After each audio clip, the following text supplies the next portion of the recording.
Hey! Bienvenue à vous. Je me nomme Mouya Ismaël, étudiant en cercle IA option robotique. Et mon camarade, Monsieur Sanou Orosiri Aruna. Bon, c'est une application qu'on a mis en place, une application nommée Alt Covid-19. Cette application, c'est pour faire l'autodépistage, puisque si vous avez remarqué dans les pays en voie de développement, pour avoir accès aux tests rapides, c'est un peu compliqué. Raison pour laquelle on a eu cette idée de mettre en place l'application afin de permettre à la population de ces zones, de ces pays, et pourquoi pas le monde, de pouvoir l'utiliser pour s'autodépister. Ainsi donc, il y a également des informations en temps réel, sur la propagation du Covid-19, mais plus précisément au Burkina Faso, ainsi que les mesures préventives à prendre pour éviter la propagation de ce virus-là. Et sinon, l'application est constituée de 9 fichiers. Il y a 9 fichiers qui permettent l'exécution du programme, de l'application. Ainsi donc, je vais exécuter et compiler. Et voici la console qui s'ouvre. Bon, l'application, c'est, comme je le parlais tantôt, c'est une application où on a nommé Alt Covid-19. Bon, c'est une application qui est développée en 100% C++ pour lutter contre la propagation du Covid. Vous voyez, il y a le menu 1, autodépistage, 2, mesures de prévention, 3, information et urgence. Donc, ce qui est là, la machine, le programme, on a fait de telle sorte que le programme demande à l'utilisateur de faire son choix. Donc, si vous faites le 1, c'est que vous voulez passer le test d'autodépistage, de savoir votre statut. Et 2, ça vous permet de savoir quelles sont les mesures de prévention.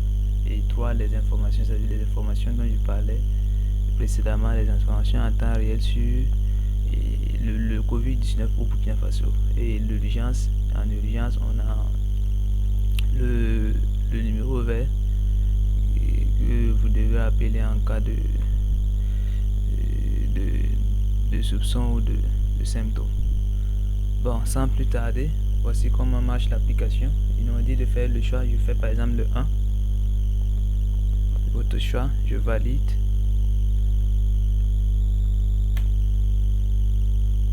Il me demande mon nom. Voilà, on a créé une base de données afin de permettre de stocker et le nom, prénom, adresse, ville, numéro des utilisateurs pour essayer de suivre certains, en cas s'il y a en cas de suivi ou en tant que tel. Donc, me demande le nom, il y a Ouya. Si je mets mon nom, par exemple, mon nom c'est Ouya. Il me demande mon prénom. Je mets Ismaël.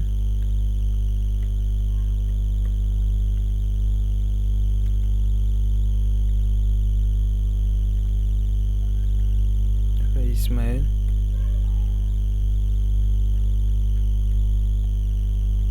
Je valide l'adresse. Je mets 04. Je valide. Ville, bon, c'est à Ouagadougou. Ouagadougou.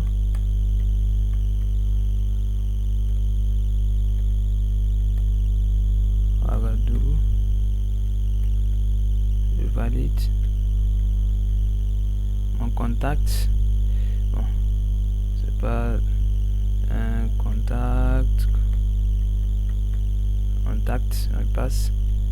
Il me demande, avez-vous eu de la fièvre ces dernières 48 heures? Si je réponds par oui, par non, ainsi il va totaliser le nombre de non et le nombre de oui. Donc il faut comprendre qu'on a partitionné ça en 3 parties. Si le nombre de oui et que l'utilisateur a mis est compris entre 0 à 30 ou ça, et l'ordinateur affiche faible. C'est en 3 compartiments.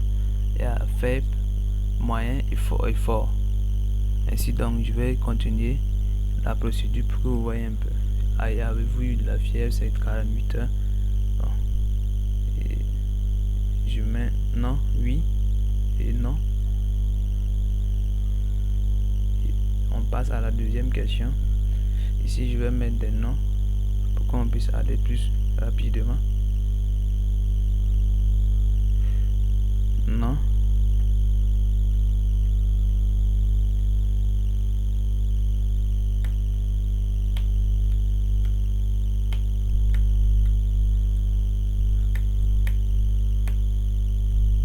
Non. Non. Non. Non. Êtes-vous diabétique? Non. Avez-vous eu du cancer? Non. Non. Insuffisance? Non. Non. Bon, êtes-vous enceinte? Bon. Je vais mettre un oui, même si je sais que c'est un garçon. Avez-vous une maladie pour diminuer vos diabètes? Bon, non. À ce que je sache. Bon, prenez-vous un traitement immunosuppresseur? Bon, je mets oui pour essayer de favoriser les trucs. Avez-vous séjourné dans une zone à risque? Bon, je mets oui. Je valide. Et vous voyez qu'il affiche les coordonnées que j'avais insérées en haut. Il y a oui, mon nom, prénom, tout. Et le résultat c'est faible. Donc, ainsi donc fonctionne l'application. Donc, si je mets par exemple le 5, encore c'est le menu qui va me demander. Le menu, il y a, comme je le disais, les informations sur la propagation du virus, ainsi les mesures préventives.